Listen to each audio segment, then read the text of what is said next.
Satu, jawatan kuasa fatwa dalam mentarjih dan mentarjihkan itu maksud menilai dan memilih pandangan-pandangan hukum tidak terikat dengan hanya satu mazhab fiqh.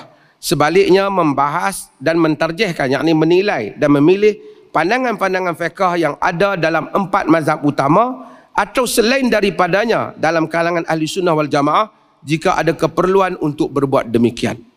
Maksudnya dalam pandangan fiqh bila nak tentukan satu hukum, dalam mesyuarat fatwa kita, kita tak ambil satu mazhab saja. Kita bentangkan pandangan semua mazhab. Daripada pandangan semua mazhab itu, kita tarjih. Tak ada pandangan yang kita sendiri buat, tak ada. Kita tarjihkan pandangan. Yakni kita pilih yang mana kita rasa daripada sisi pendalilan mereka, zaman yang kita ada, keadaan yang wujud, itu lebih tepat ataupun itu lebih sesuai. Kita pilih yang itu. Kalau boleh di kalangan 4 mazhab. Kalau yang 4 ni pun tak cukup, macam yang Qaradawi buat tadi, kita pilih lagi berapa lagi qaul-qaul yang lain. Qaul-qaul yang lain. Tadi ada orang bahas tentang apa?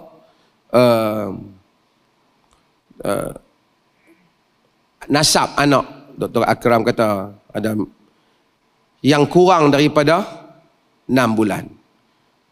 Fatwa Perleh telah menyelesaikan banyak masalah daripada menjadikan orang menanggung aib sepanjang zaman bapa dia dan anak itu menanggung malu tanpa sebab. Kita pilih qaul dalam masalah ni.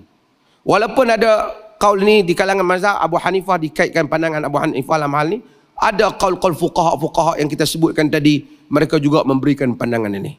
Sebab itu lebih membantu dalam menyelesaikan masalah dan lebih kukuh dari segi pendalilan pada sisi pandangan jawatan kuasa.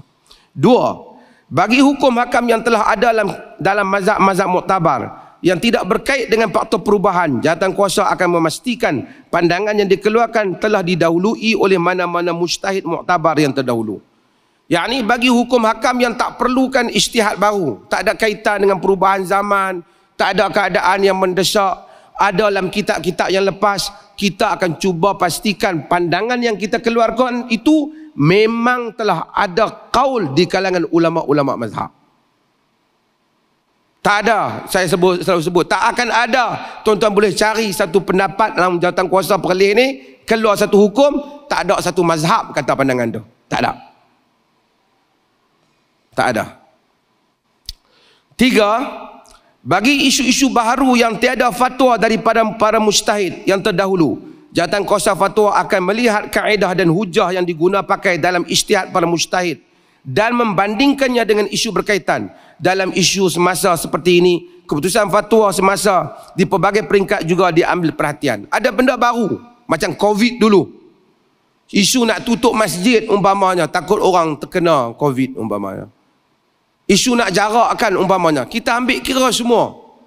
Hal-hal tu jarang berlaku, tak disebut dalam kitab fiqh, tapi kita ambil kira.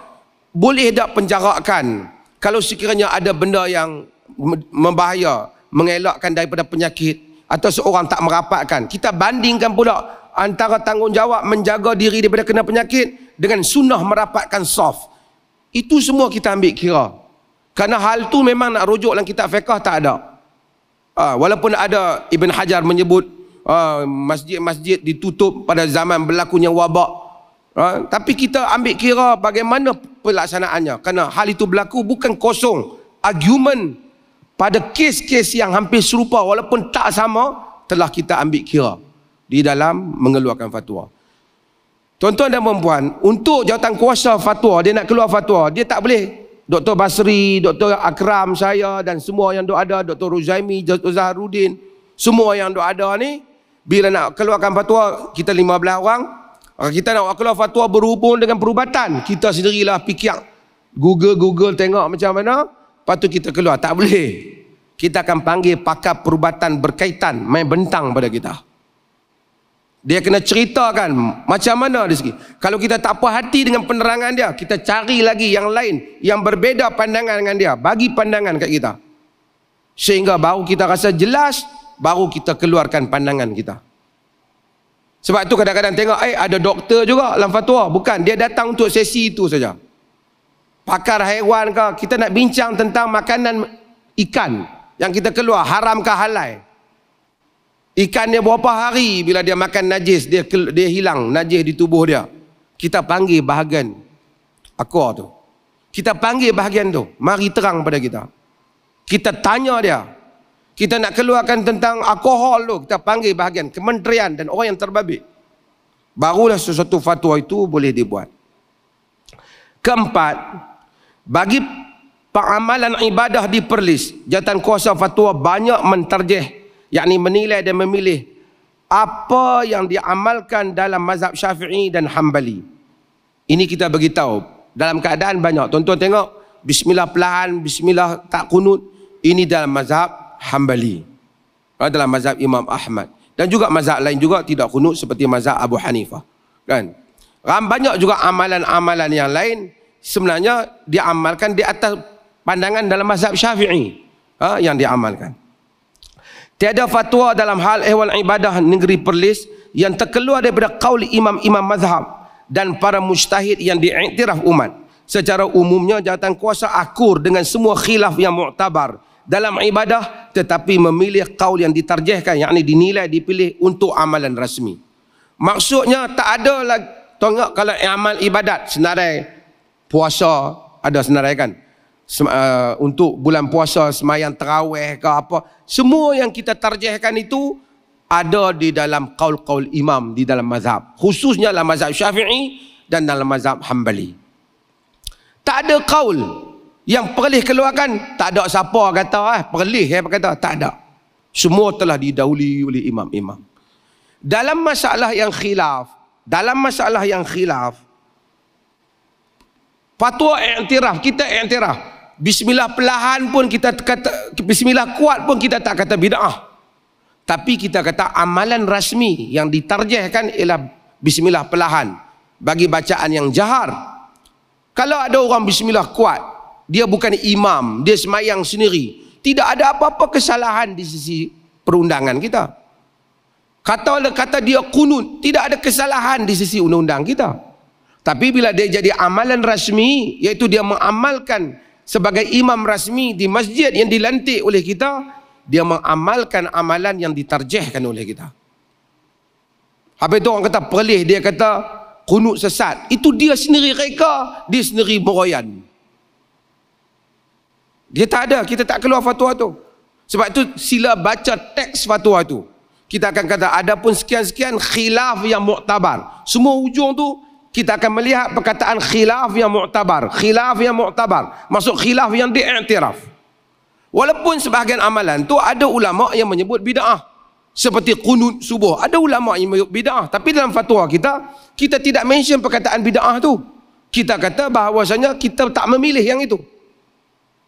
Kita tak memilih kerana kita tahu hal itu telah ditarjihkan di dalam mazhab Syafi'i. Dan khilaf itu mu'tabar, khilaf yang mu'tabar ni khilaf yang ada dalil dia yang kuat. Khilaf yang, maksudnya khilaf ni semuanya mengemukakan dalil. Bukan khilaf syok-syok ustaz di sandang di dinding dia pun berkhilaf dengan orang lain. Bukan. Khilaf yang datang daripada perbahasan fiqhi, perbahasan fiqh. Itu maksudnya. Jadi jika kita lihat dalam fatwa amalan negeri Perlis ini, dia dalam keadaan demikian. Dalam keadaan demikian.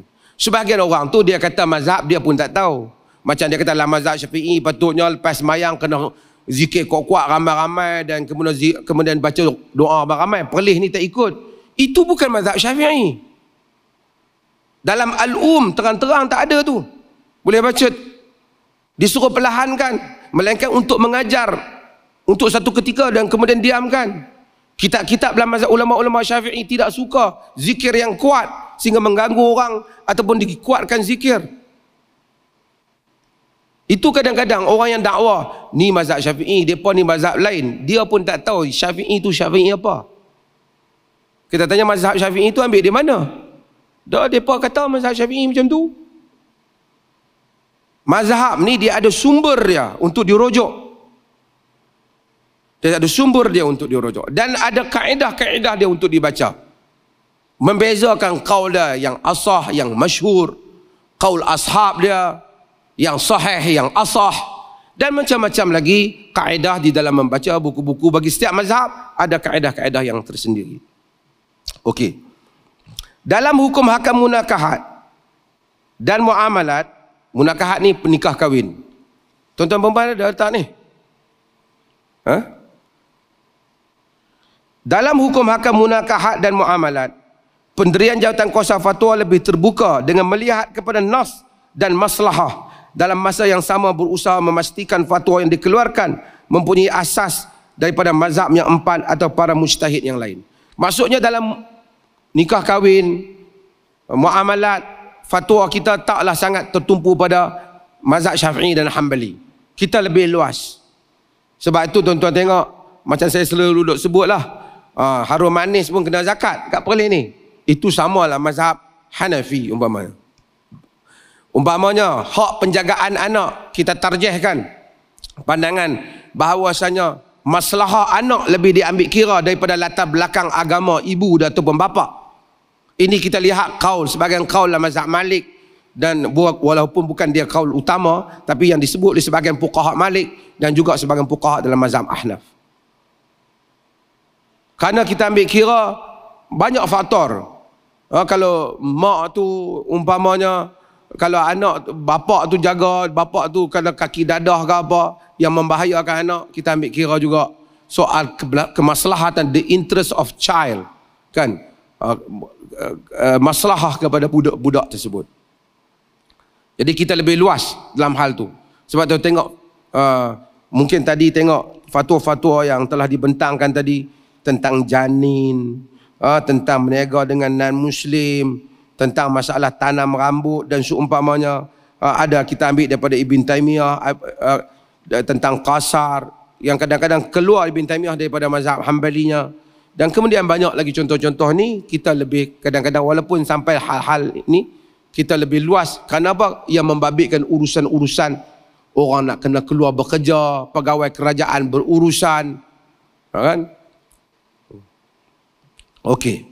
Dalam pelaksanaan rasmi hal ehwal ibadah, munakahat dan muamalat di negeri Perlis, termasuk dalam masalah-masalah khilafiyah yang muktabar, adalah berasaskan tarjih, yakni pemilihan dan penilaian pandangan yang diputuskan oleh jawatan kuasa negeri Perlis. Maksudnya pelaksanaan rasmi. Habis kalau tengok di masjid tu, kenapa tak kata kunut tu salah? Kalau orang kunut tu tak jadi salah. Kenapa di masjid tak kunut? Itu rasmi. Kerana rasmi kita telah memutuskan tiada kunut berterusan subuh. Itu pada pandangan kita, pandangan yang pendapat yang lebih kuat. Kenapa bismillah perlahan? Kita pendapat itu lebih kuat. Kita tak kata yang satu lagi itu sesat ataupun salah. Kita kata itu pernah khilaf. Tapi yang rasmi ialah apa yang telah kita tarjihkan. Amalan yang rasmi yang lihat ada perhimpunan dalam kerajaan negeri ke apa, kalau yang dilaksanakan itu ialah secara yang rasmi. Saya nak buat contoh lah. Satu orang main semayang masjid di negeri Perlis umpamanya, dia tengok subuh tak kunut. Lepas pada tu dia tu sendiri semayang sorang-sorang, dia lambat, dia kunut. Tak ada masalah, itu dia punya solat. Tak rasmi. Maksudnya tak rasmi pada amalan negeri. Dia punya. Jadi kita tak kata kita buat laporan tahan satu orang telah kunut pagi ni, tak ada. Tak ada tindakan macam tu. Itu dia punya. Tapi kalau lepas semayang tu dia buat takbir 3 kali, kita panggil sesat lah. Ni apa pula ni? Kan? Jadi dia tambah amalan yang tak ada dalam mazhab semua. Maksudnya amalan individu, dia semayang di rumah dengan anak-anak pinak dia. Subuh tak main ke masjid, dia semayang di rumah. Walaupun kita galak main masjid, dia kunut dengan anak-anak dia. Kita tak timbul masalah. Kalau orang adu pun kita tak ambil pot pun. Kenapa? Kerana itu pilihan dia. Pilihan dia. Rasmi tak. Rasmi apa yang kita tarjihkan. Kita bukan mencengkam amalan peribadi. Tengok yang berikutnya. Yang ketujuh. Ada ni? Teks ada? Okay. Jawatan kuasa fatwa negeri Perlis tidak menetapkan pemilihan mazhab untuk amalan individu dalam persoalan ibadah selagi tidak bercanggah dengan nas syarak. Maksudnya untuk diri dia terpulang pada dia. Macam haji, mazhab kadang-kadang khilaf kan. Kalau tanya kita, mungkin sentuh laki perempuan tanpa menimbulkan syahwat dan seumpamanya, kita tak katakan batalkan wudu. Tapi kalau dia kata batal, dia sendiri nak ambil wudu, itu hal dia. Dalam jawatan kuasa fatwa, jilatan anjing sahaja yang wajib dibasuh dengan 7 kali dan 1 dengan air tanah. Kalau kena babi tak wajib basuh 7 kali dengan air tanah, basuh sehingga hilang kesan, bau, warna dan rasa. Rasa tu tak boleh tuan-tuan rasa. Yang tu ya, dari bahasa lama lah. Tak wajib. Itu pandangan kita. Kita tarjih pandangan itu. Tapi kalau satu orang, dia kena najis babi, dia tetap nak basuh 7 kali, itu pulang kat dia, urusan diri dia. Tapi yang kita keluarkan untuk jaib sini, bila mana dia nak buat operasi, nak tengok cucian yang halal ni, standard halal, kita tak kata wajib. Kalau babi, basuh hingga hilang kesan, tak payah air tanah. Sebab hadis tu sebut anjing, jilatan anjing saja. Kita pakai pendapat itu. Kita pakai pendapat itu. Kalau individu dia nak basuh sampai rejam diri dia pun, dia punya hal. Jangan dia wajibkan pada orang lain. Karena kita tidak menetapkan amalan mazhab peribadi orang. Okey.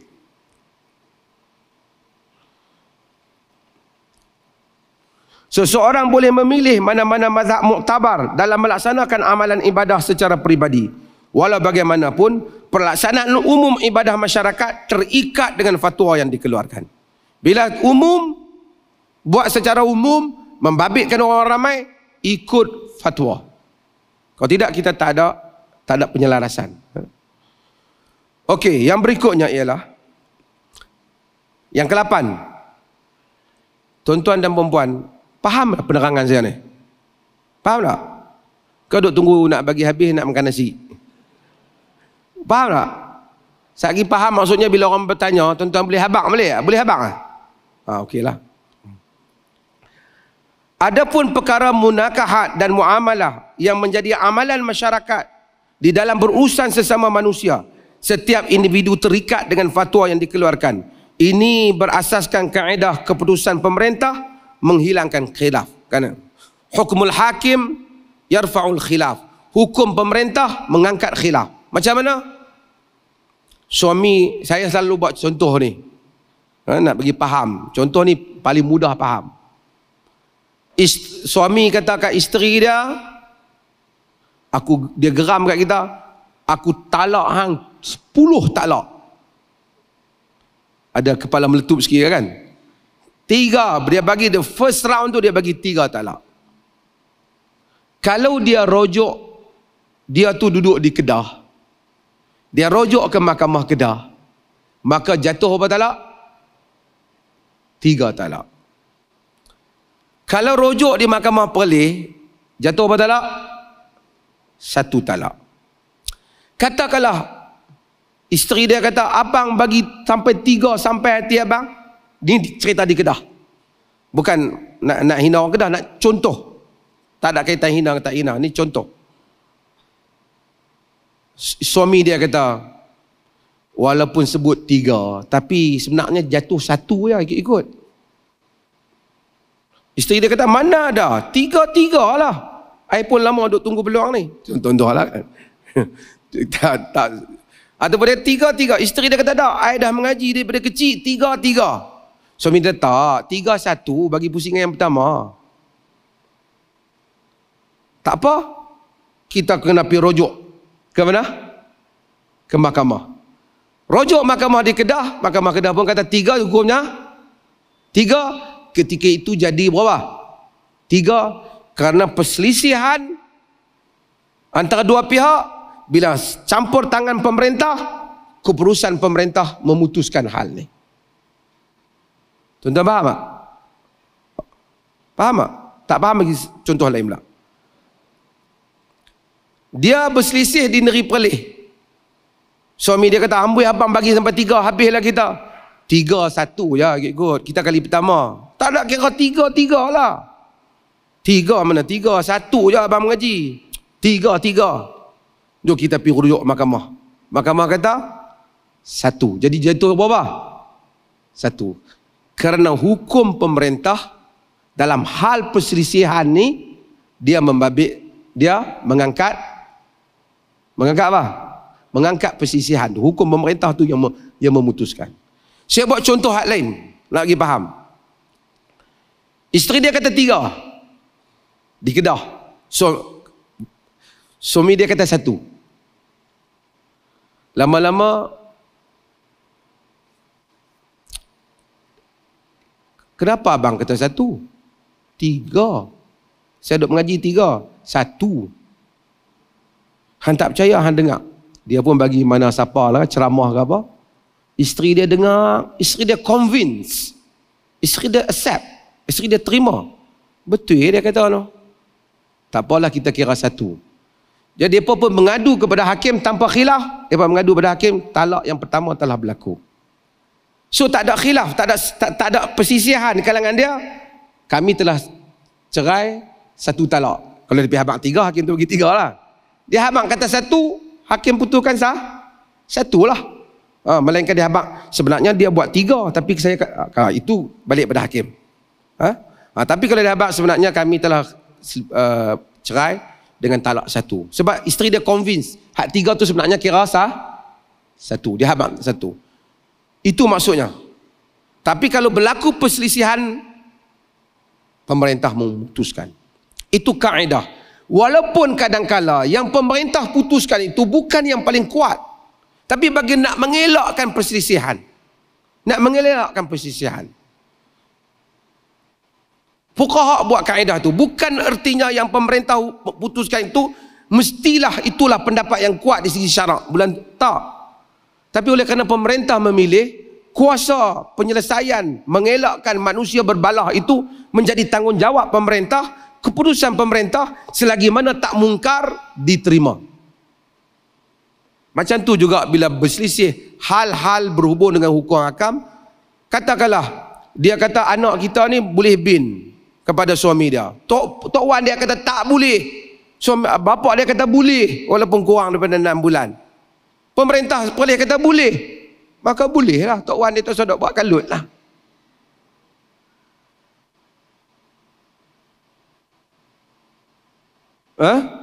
Jadi ini adalah semua hal yang mana kalau ada perselisihan dalam muamalat, dalam seumpamanya, balik kepada keputusan pemerintah. Ke-9. Habis ni masa. Habis dah Ustaz Khidir. Pengajian fiqh berdasarkan mazhab-mazhab yang muktabar dengan disiplin yang betul adalah dibenarkan, bahkan digalakkan dalam negeri Perlis. Penuntut ilmu hendaklah mengelakkan fanatik mazhab yang mengakibatkan pemusuhan sesama muslim. Maksudnya di negeri Perlis tak salah. Ada orang mengajar kitab fiqhul manhaji, boleh. Ada orang mengajar kitab Zadul Mustaqni' dalam mazhab Hambali, boleh. Ada orang nak mengajar di dalam kitab mazhab Hanafi ke, mengajar, semua boleh. Yang penting dia jangan fanatik dan ajak berbalah. Bila berlaku pada masalah yang telah diputuskan oleh jawatan kuasa, amalan rasmi ikut fatwa. Untuk dia bagi tahu dalam mazhab Syafi'i macam ni, dia bagi tahu itu mazhab Syafi'i. Terbaiknya dia bagi tahu juga dalam mazhab yang perlu amalkan mazhab sekian-sekian. Jangan ada ni mazhab Syafi'i, hak perlu amalkan tak ada kunut tu sesat tu. Yang tu kita stop pengajian dia. Pasal itu tak disebut oleh mazhab Syafi'i, tak disebut kerana pengajian fiqh yang mu'tadil, penyampaian fiqh yang adil dan insaf akan meraihkan khilaf yang muktabar. Khilaf yang muktabar ni khilaf yang ada dalil, masing-masing ada dalil. Dalil itu mengikut kaedah pendalilan. Kalau pi menari kat kubur tok kenali, khilaf, ada ustaz kata boleh, tak boleh, yang tu tak ada khilaf. Yang tu satu kesesatan. Duk pi menari atas kubur tu. Yang tu orang tak panggil khilaf yang muktabar. Khilaf yang muktabar ni khilaf yang berlaku di kalangan para fuqaha yang telah mengikuti sistem pendalilan yang betul. Fuqaha muktabar khususnya kita mengambil kira khilaf itu sebagai khilaf yang contoh banyaklah. Di Perlis khutbah tak pakai tungkat. Cuba baca fatwa pasal tak pakai tungkat. Kita kata memegang tungkat ketika khutbah adalah hukum memegang tungkat ketika khutbah adalah khilaf yang muktabar. Maksudnya kita bagi tahu ada ulama fuqaha yang besar pun kata sunnah pegang. Tapi Perlis memilih tak pegang. Bila Perlis pilih tak pegang, dia atas argumen yang kita pegang, termasuk argumen yang disebut oleh Al-Imam Ibn Qayyim, Nabi pegang ketika belum dibuat mimbar dan seumpamanya, khatib kita tak payah pegang lah. Dah itu keputusan di negeri yang kita ambil. Tak kena tungkat tak ada ni, nak khutbah macam mana ni? Tak payah lah. Kan? Tapi kalau dia sendiri nak pegang tungkat, dia seorang-seorang tengah padang, dia nak pergi, itu hal dia lah. Sebab itu, ini maksud kita dalam fatwa ni. Saya mengharapkan semua jelas.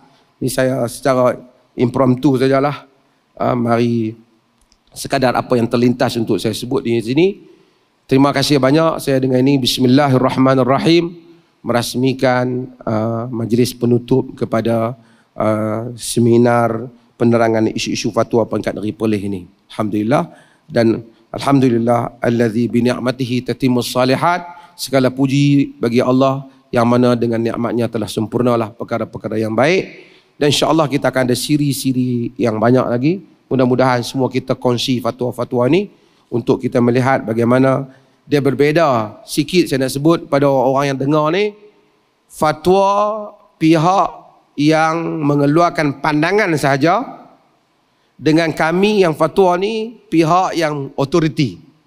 Kami bukan fatwa-fatwa kena balik, tidak. Kami selepas fatwa kena fikir kesan fatwa itu pada pentadbiran negeri.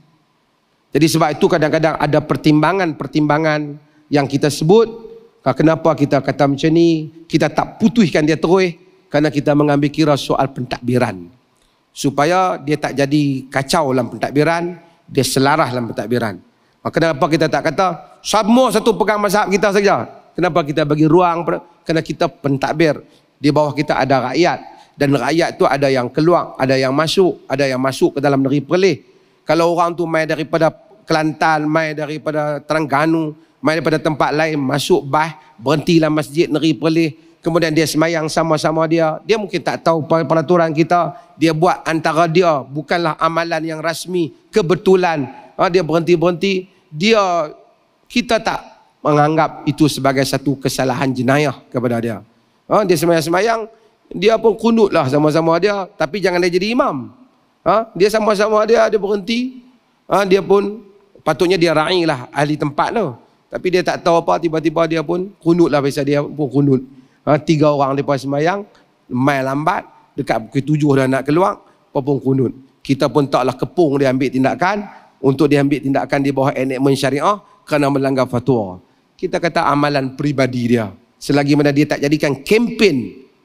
Kempen ni macam mana? Kita jangan semayang dengan imam waktu pertama. Biar imam pertama habis dulu, kita buat hak belakang, geng kita, geng kunut. Ini kempen. Ini cuba menjadikan sesuatu itu sebagai rasmi atau sebagai menjanggahi fatwa yang ada peruntukannya sendiri. Sekian, terima kasih banyak. Wassalamualaikum warahmatullahi wabarakatuh.